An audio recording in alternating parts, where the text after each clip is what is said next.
Bon, alors aujourd'hui, nous allons commencer un nouveau chapitre, donc c'est le chapitre 4, nous allons parler de proportion et de variation. En gros, on va essentiellement parler de pourcentage. Donc c'est vraiment un chapitre qui qui parle beaucoup dans la vie courante, qu'on utilise beaucoup dans la vie courante. On vous parle quand même, vous êtes quand même beaucoup entouré de pourcentage, donc on va essayer d'apprendre à ne pas faire d'erreur dans la compréhension de la notion de pourcentage. Alors tout d'abord, nous allons commencer par la notion de proportion.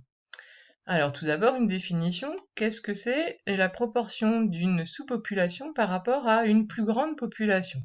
Donc vous imaginez, vous avez un grand ensemble qui est, que j'ai noté grand E, et à l'intérieur, vous avez un plus petit ensemble, ce que je note ici grand A. Quelle est la proportion de A par rapport à E? Eh bien, c'est juste le calcul, le quotient. On va aller prendre le nombre d'éléments de grand A, donc de la petite population, divisé par le nombre d'éléments de la grande population. On va voir un exemple tout de suite. Donc, par exemple, le premier exemple, nous prenons une classe de 35 élèves. On vous dit que dans cette classe-là, il n'y a que 7 garçons. Et on vous demande la proportion de garçons dans cette classe. Eh bien, nous effectuons le calcul en utilisant la formule que nous venons de voir. La proportion, donc ici, le petit ensemble grand A, ce sont les garçons, et le grand ensemble grand E, c'est l'ensemble de 35 élèves, toute la classe. Donc la proportion de garçons dans cette classe, ça va être le nombre de garçons, donc 7, sur le nombre d'élèves dans la classe, donc 7 sur 35. En simplifiant, nous trouvons un cinquième. Alors, il faut savoir qu'une proportion peut s'écrire sous 3 formes. Soit sous forme d'une fraction, donc comme nous venons de le faire, soit sous forme décimale, donc un cinquième ça fait 0,2, donc la forme décimale c'est 0,2. Mais dans la vie courante, on parle plutôt en pourcentage, et si vous faites 0,2, en fait 0,2 c'est quoi? 0,2 c'est 20 divisé par 100. Donc en réalité, notre 0,2 c'est 20 divisé par 100, et ce 20 divisé par 100, ça correspond au 20%. Donc concrètement, comment faisons-nous pour passer de 0,2 à 20%? Eh bien, on multiplie par 100. 0,2 fois 100, ça fait 20%. Mais je ne veux pas voir le fois 100 apparaître, puisque 0,2, ça est vraiment égal à 20%.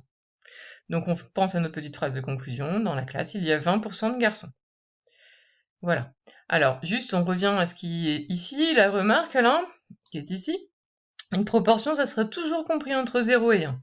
Puisque, bon, déjà, nous manipulons des nombres qui sont positifs, puisque ce sont des nombres d'éléments, donc c'est forcément positif, donc c'est plus grand que 0. Et ensuite, plus petit que 1, puisque nous faisons l'ensemble grand A est plus petit que l'ensemble grand E. Donc, quand nous allons faire ce calcul-là, nous avons un nombre en haut qui est plus petit que le nombre en bas, donc c'est pour ça qu'on trouve un résultat plus petit que 1. Donc si un jour vous trouvez une proportion égale, quand vous la mettez sous forme décimale, si vous la trouvez égale par exemple à 2,7, en proportion, c'est pas possible. 2,7 c'est plus grand que 1, donc c'est qu'on a fait une erreur de raisonnement, ou une erreur de calcul.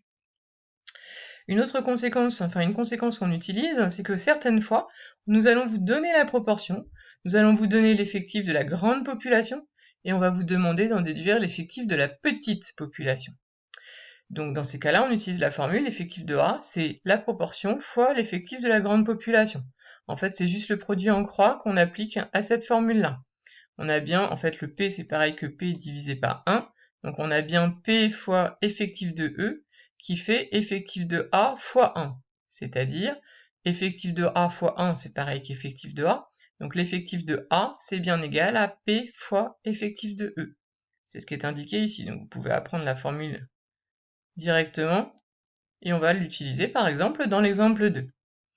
Alors dans l'exemple 2, on vous dit que dans une ville de 15 200 habitants, il y a 27% de jeunes de moins de 20 ans et on vous demande combien il y a de jeunes de moins de 20 ans. On est exactement dans le principe de la conséquence. Pourquoi? 15 200 habitants, c'est le nombre d'éléments dans notre grand ensemble, c'est-à-dire dans toute la ville. Il y a 15 200 habitants. Et c'est quoi la petite population? Ce sont les jeunes de moins de 20 ans. Mais on ne sait pas combien il y en a dedans. On ne connaît pas le nombre d'éléments dans cette population des jeunes de moins de 20 ans. Par contre, on vous donne la proportion qui vaut 27%.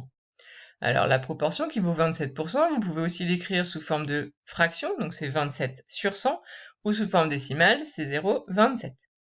Donc pour avoir l'effectif du nombre de jeunes de moins de 20 ans, nous faisons la proportion, donc 0,27, fois l'effectif de la grande population, c'est-à-dire 15 200. Donc nous obtenons ce calcul-là. Donc comme je vous l'ai indiqué juste en dessous, au lieu de prendre 0,27, et évidemment vous pouvez faire 27 sur 100, puisque c'est pareil, ce qui donnerait le calcul 27 sur 100 fois 15 200. Ça donne évidemment le même résultat. Donc il y a 4104 jeunes de moins de 20 ans dans cette ville.